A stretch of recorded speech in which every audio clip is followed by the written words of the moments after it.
American expansionism. Early Americans held to the idea that one day the borders of the United States would stretch from the Atlantic to the Pacific.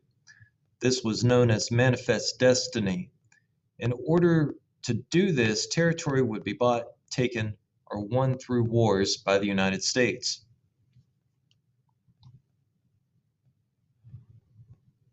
Once the territory had been gained, the U.S. government sought to settle it with the building of the Transcontinental Railroad.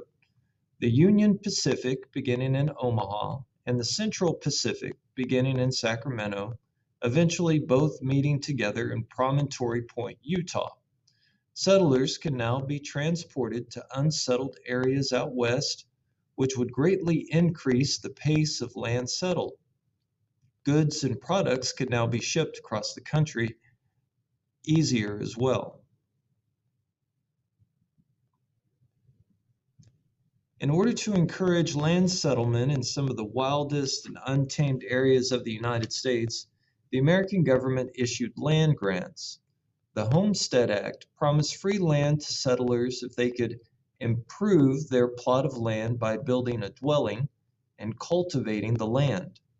After 5 years on the land, they would be entitled to the land free and clear.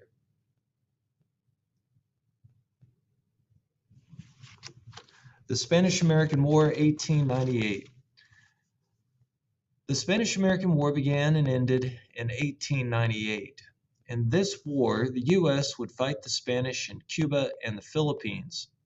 Spain controlled Cuba at this time, and Americans were reading exaggerated stories reported by the press, known as yellow journalism, of children and people being abused, like the pictures you see here, by the Spanish. Furthermore, a letter by the Spanish government, known as the Delome Letter, criticized McKinley and called him weak.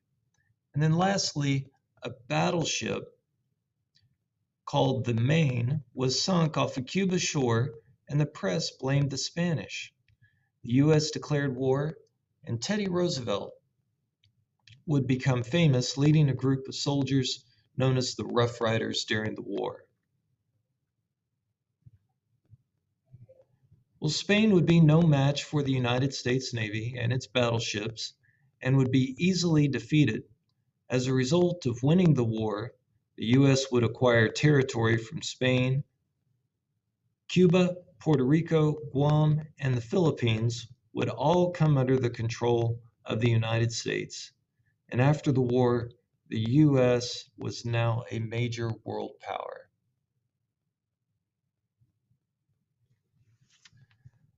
In 1904, the U.S. would begin building the Panama Canal. Teddy Roosevelt, who was president at the time, wanted a quicker route from one side of the United States to the other. Also, Roosevelt felt the U.S. Navy would need a quicker route to the other side of the country if it might one day need to defend its U.S. territory. The canal took 10 years to build, countless lives were lost, and at the time was considered to be an engineering marvel.